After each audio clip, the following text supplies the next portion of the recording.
यवतमाळच्या नगरसेवकांच्या विरोधात कर्मचाऱ्यांनी आंदोलन पुकारलेले आहे. यवतमाळ नगर परिषद कार्यरत अधिकारी व कर्मचाऱ्यांशी नगरसेवकांकडून होत असलेल्या कथित अयोग्य वर्तनाच्या निषेधार्थ यवतमाळ नगर परिषदेतील अधिकारी व कर्मचाऱ्यांनी बुधवारी 11 मार्च रोजी एक दिवसीय काम बंद आंदोलन केले.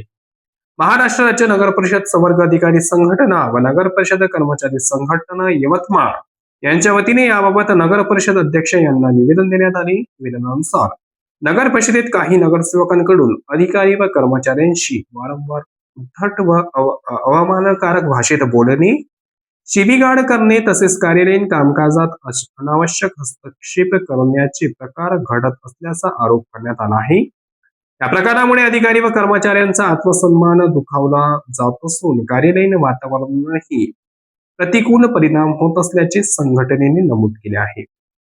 दिनांक 23 फेब्रुवारी रोजी बांधकाम विभागातील कनिष्ठ अभियंता उत्कर्ष टेंभुर्णे यांना त्यांच्या प्रभागातील कामासंदर्भात एका नगरसेवकांनी कार्यालयात अर्वाच्य भाषेत शिवीगाळ केल्याचा आरोप करण्यात आला आहे.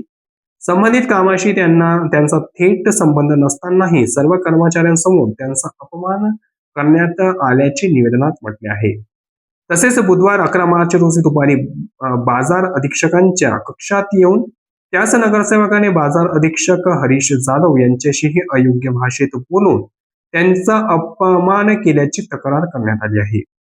यापूर्वी हे अशा प्रकारच्या घटना घडल्याची माहिती देण्यात आली असून त्याबाबत मौखिकरित्या निदर्शनास आणून देऊनही कोणतीही ठोस कारवाई झाली नसल्याने अधिकारी व कर्मचाऱ्यांमध्ये नाराजी निर्माण झाली आहे. या पार्श्वभूमीवर संबंधित प्रकाराचा निषेध नोंदवत बुधवारी एक दिवसाचे काम बंद आंदोलन करण्यात येत असल्याची सूचना प्रशासनाला देण्यात आली. संबंधित नगरसेवकांना समज देऊन अधिकारी व कर्मचाऱ्यांना सुरक्षित व सन्मानपूर्वक वातावरणात काम करता येईल यासाठी प्रशासनाने तातडीने कार्यवाही करावी अशी मागणी निवेदनातून करण्यात आली आहे.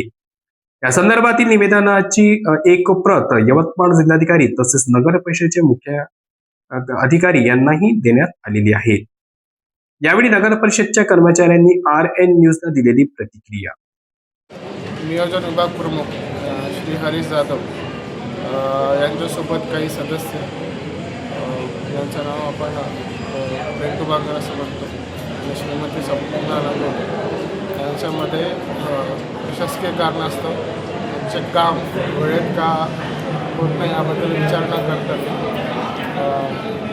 प्रशासकीय बाब असताना श्री पेंटू बागर यांनी श्री हरीश जाधव यांना अर्वाच्य भाषेत बोलताना शिवीगाळ वगैरे दिली. त्या अनुषंगाने त्यांनी जे आहे आपल्याकडे तक्रार आपल्याकडे नोंदवली आहे. माननीय नगराध्यक्ष माननीय जिल्हाधिकारी महोदय यांच्याकडे पण सदरी तक्रार ते नोंदवणार आहे.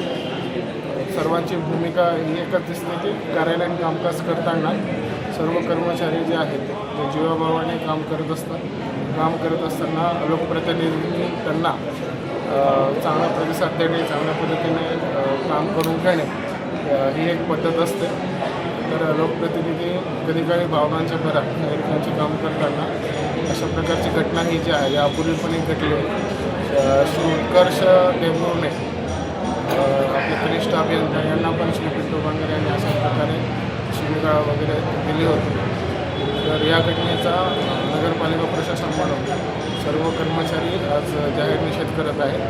तसेच आज जे काम आहे त्यांनी आपल्या डेस्कवर बसतील पण कुठलंही काम सन्मानजनकपणे ते टाळण्याचा किंवा काम बंद करण्याचा प्रयत्न करतात. तसेच यापुढे जर असे प्रकार घडले तर प्रशासनातर्फे कायदेशीर कारवाई करण्यासाठी त्यांनी आपल्याला यापूर्वी सादर केलेलं आहे. कुठल्याच प्रकारचे जे आहे मनमानी जे आहे कुठलेही सदस्य असतील नागरिक असतील तर ते शेवटी लोक जे आहेत सर्व आम्ही पण नोकरीच करत आहोत.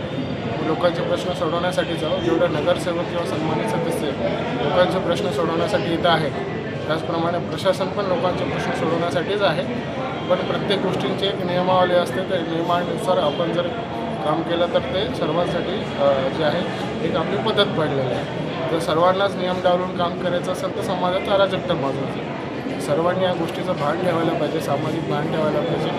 प्रत्येकाने आपापली जबाबदारी जी आहे प्रशासन असेल किंवा राज्यकर्ते असतील यांनी आपापली जबाबदारी निश्चितपणे समजून त्याप्रमाणे प्रशासनाकडनं किती इफेक्टिव्हली काम किंवा चांगल्या पद्धतीने काम करून घेता येईल याबद्दल त्यांनी पण या गोष्टीचं जे आहे थोडंसं गांभीर्य आपण घेतलं पाहिजे असं मी त्यांना पण आग्रहाची विनंती करतो. असे प्रकार पुन्हा घडू नये व शांततेत जे आहे लोकांचे प्रश्न सोडवण्यासाठी सर्व काम करतील अशी अपेक्षा आपण आपल्या वतीने मी त्यांच्यापुढे व्यक्त करतो.